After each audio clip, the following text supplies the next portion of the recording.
Anyway, my name is Steve Elzam with KRML Radio and Your Sanctuary Television. And now this guest, this is really, really fun for me because I've known him for a while and we've worked together on several projects. And his name is Paul Michel.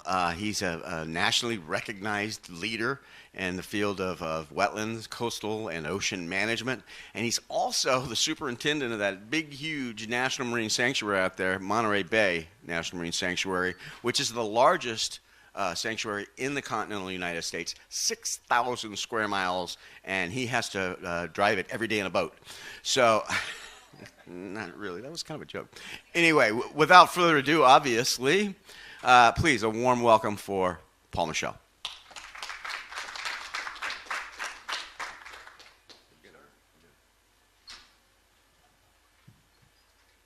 All right, good afternoon. Remind me to never follow Jay Wallace Nichols ever again, okay? That was just phenomenal. So this might be a little bit of a disappointment based on what he just did. That was just phenomenal. And I just want to state for the record, because I've seen him speak several times, and each time he hands me one of these blue marbles, I get the first part of that right. I keep it because I value it, but I forgot about the second part, and that's to give it away. So, but I just want everyone to know I've not lost my marbles. So, the purpose of this talk, and it's going to be really short, because really the idea here was to use this as sort of a pivot point in today's program, because really the morning was about history, maritime history, and how we, over time, and our relationship with the ocean, and all the really cool stories from history. And then Jay to remind us of our spiritual and humanly connection to the ocean, how the ocean inspires us, and how the ocean moves us, and how we need to capture that power of the ocean in our daily lives. And so I'm pivoting to more kind of the wild side, right? We're going to now, the rest of the program is going to really talk about kind of the wild side. So, and the animals, some of the amazing science and things that we're learning about the ocean and this marine sanctuary. So what I thought I would do is take a little moment here just to talk about what I think is one of the coolest stories to come from the Monterey Bay National Marine Sanctuary. And maybe you've heard about this and maybe you haven't, but we could spend probably days at a conference to talk about this, but the fact that this Monterey Bay National Marine Sanctuary is this feeding ground for animals that travel thousands of miles across the Pacific annually to feed here, and I call it the Big Blue Buffet. So what I mean by that is that the animals that come here to feed, they're looking for food. These animals have high caloric intake needs. And what are the food that they're looking for is these forage species that are produced by these amazing fertile waters that are found here. What I mean by that, these productive waters from this deep ocean, and the nutrients there that are upwelled to the surface and fueled by sunlight, these nutrients create this phytoplankton bloom. So that is the tiny little plants that are then fed upon by zooplankton, so that's the tiny little animals, that then feed the tiny little fishes that are then consumed by these highly migratory animals. And so I have a graph here that shows productivity intensity on the West Coast. And you can see that, as indicated by orange and red, that the area off San Francisco and Monterey Bay are just intense hotspots for this productivity, this upwelling of nutrients, this phytoplankton bloom, the zooplankton feeding on that, and then all these other animals that are coming to feed on those animals feeding there. And so you can see that we're really at the hot spot on the West Coast. If we were to zoom out from that, you'd see that there's very few other places along the West Coast from Alaska to Mexico that have this intensity. So it's really happening here, and that's why we have this amazing wildlife that we have here. So what's on the Blue Buffet menu? Well, we feature some things that maybe you've tasted before. Maybe who all has eaten jellyfish before. In some places it's considered a delicacy. But we have sardines and anchovies, krill, squid, and jellyfish. And you can't even really imagine that the billions and billions of organisms that this represents just in Monterey Bay alone. When you think about the huge animals that come here to feed, it takes a lot of these organisms to feed them.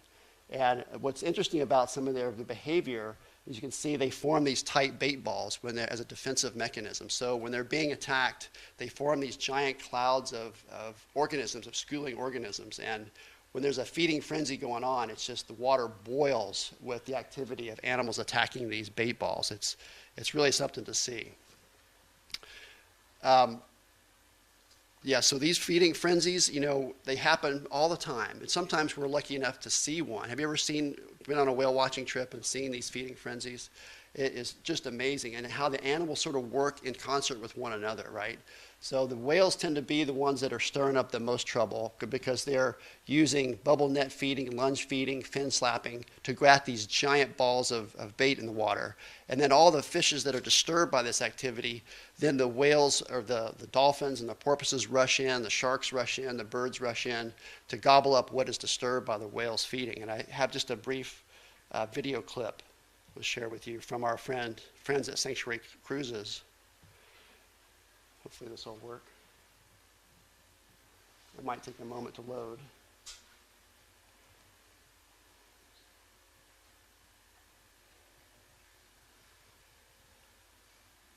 Or maybe not.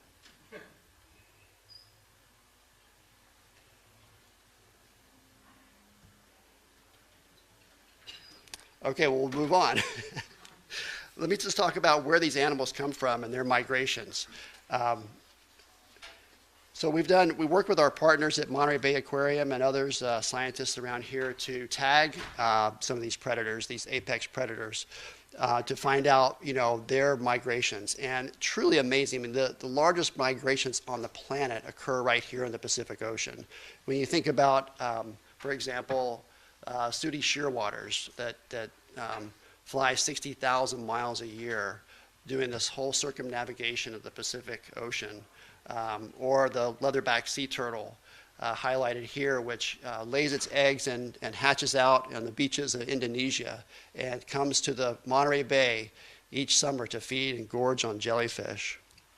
Or albatross, which are amazing flyers, can fly in just intense wind, even heading into wind. They fly back and forth across the Pacific from Japan to Monterey Bay many times a year. So these migrations occur because Monterey Bay and this coast of California feed them. That's why they come here. Sooty shearwaters, like I said, are amazing. Think of the caloric intake need for them to fly this 60,000 miles. And they breed in the South Pacific. They fly up the western side of the Pacific to Japan and subarctic waters. And they arrive here in the spring, and then they come back down on the coast of Chile and New Zealand. They do this every year, this 60,000 mile migration. And when they're here, they're really looking for the whales, because where the whales are, where the forage fish are. And you can see them just en masse in these huge, they can sometimes just black out the sky. There's so many of them. And they're looking for all that whale activity, feeding on the anchovies and sardines to swoop in and get what's disturbed by the whales. But you know, it's not just the animals that are here that enjoy seafood. Monterey Bay and the Monterey Bay Sanctuary is actually a huge producer of some of these fisheries. When you think about, you know, that the Monterey Bay Sanctuary and all sanctuaries are actually supporting, you know, sustainable fisheries, because we don't regulate fishing, but we protect the marine environment that is conducive to these huge populations. I like to point out that since the Monterey Bay National Marine Sanctuary was established in 1992, over 1 billion pounds of fish have been landed in our region's ports.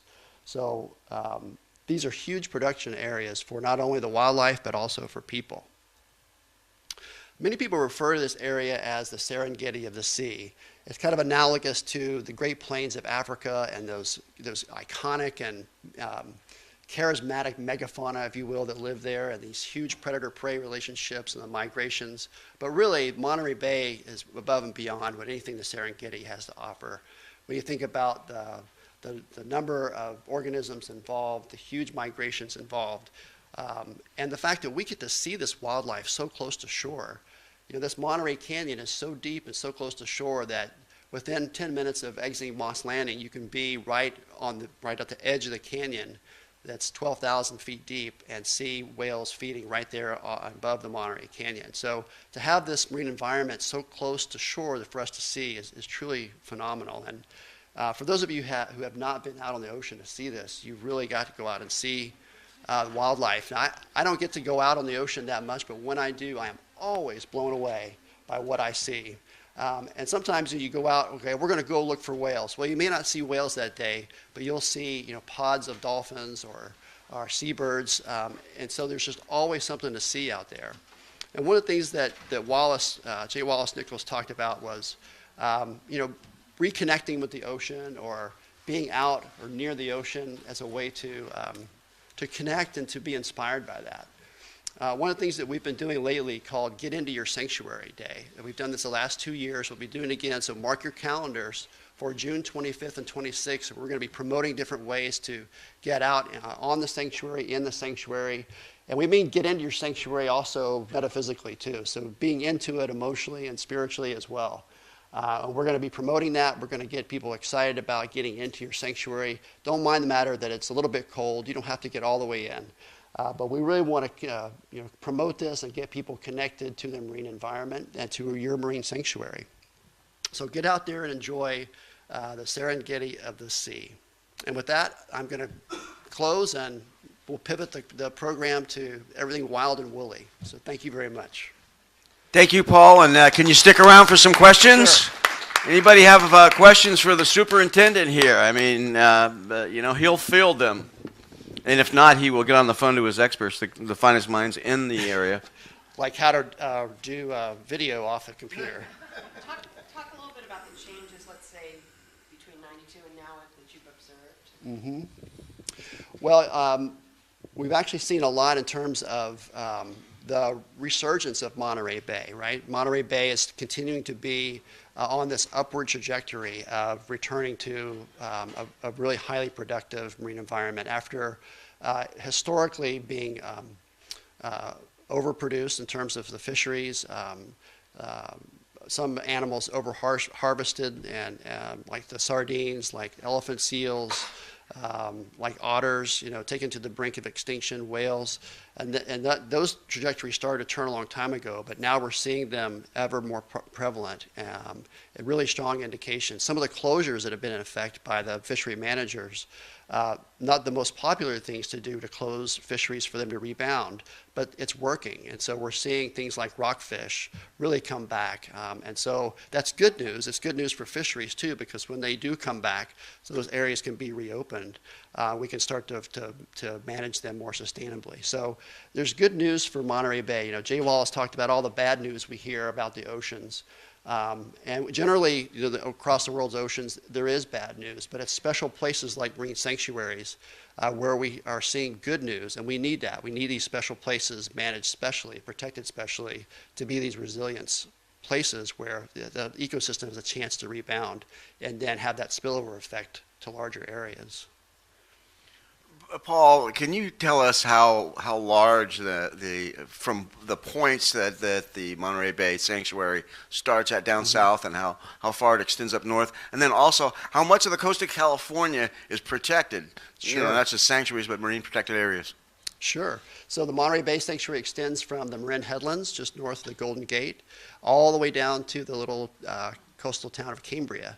And it's a kind of an odd boundary, but it averages about 45 nautical miles offshore.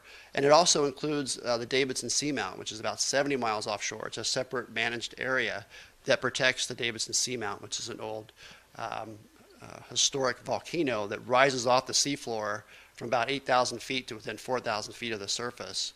And it's just an amazing place. It's an oasis of wildlife. Every time you go out there, you see tons of whales and seabirds and dolphins. And the seamount itself is just covered with ancient coral, as big as you and I, sponges and coral. It's an amazing place. Most of California coast is protected either by local or state protections. The Marine Life Protection Act has a number of marine protected areas that dot the California coast out to 3 miles, and about a quarter of the California coast is protected by national marine sanctuaries, whether that's Cordell Bank, Greater Farallones, Monterey, and the Channel Islands. Anything else? Yeah. Oh, got one over there. Yes. I was wondering if you have any ideas or if there's any plans to do anything about the anchovy fishing that happens here in Monterey Bay, where they've taken in October, we witnessed, they take hundreds of tons of anchovies right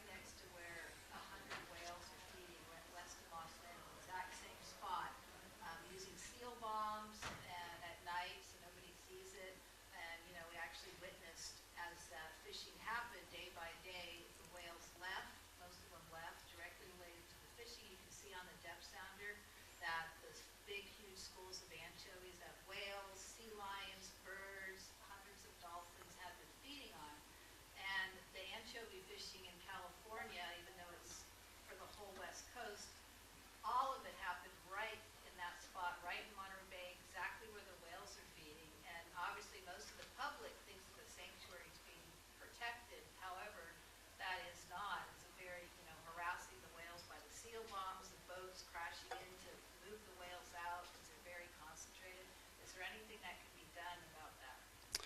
So the question is, can anything be done about this conflict with whales feeding on anchovies, the people enjoying the whales and the anchovy fishery? Is that a fair question? Okay, restated.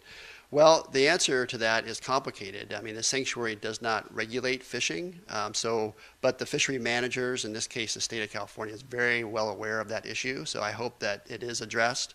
It was one of the most noted comments that we received. It just so happened that we are updating our management plan, which kind of maybe sound like very bureaucratic and boring, but it's a very public process to ask the public what are the issues that we should be addressing in our management plan. And so when we were opening the public comment period, it was right when this was happening. So we heard a lot from the public about this. Because it's so close to shore, people really noticed this conflict. So I would say it is well known by the fishery managers, and I think they are taking it up. And I hope that something can be worked out so we don't have this conflict in the future. Any other questions? Yes? Who do we owe a thank you for doing all the protection?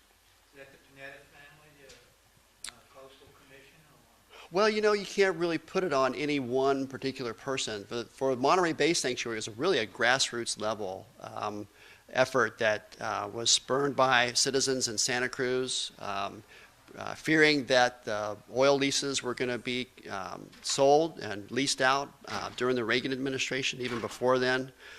So it was a grassroots effort that then was picked up by Leon Panetta at the time and other leaders, Sam Farr, Dan Hafley, many, many others, that led this charge to petition NOAA to designate this area National Marine Sanctuary. So it was really a community effort, and the community at that time should be thanked. Mm-hmm.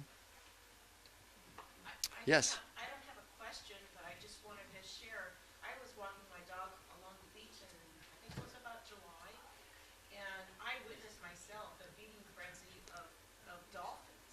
And how interesting was that? I mean, it was just, I think it must have been when the anchovies were, here, and it was right there off the shore, not out in the bay. That was so interesting. It is really interesting to see these feeding frenzies. I was down in La Jolla one time, and I had some goggles and fins, and I swam out to a little feeding frenzy that was happening right offshore, so I could see it up close, and the birds diving in and hitting these anchovies. And then I noticed there was some pretty small but scary-looking sharks swimming around because the water was filled with blood and fish parts, and I realized maybe this isn't such a smart idea. And so I started to swim back in and realized I was out there pretty far. And when I came almost to where I could touch and I put my foot down, I stepped on a sculpin, which has a very sharp razor back, and sliced the bottom of my foot. And so I came up on the shore with a bleeding foot, and a lifeguard ran down and he said, "Man, you're the stupidest person I've ever seen in my life. What are you thinking?" He said, "I saw you swim out there to that feeding frenzy. Don't do that." So when we get into your sanctuary day, get in, but don't swim out to a feeding frenzy.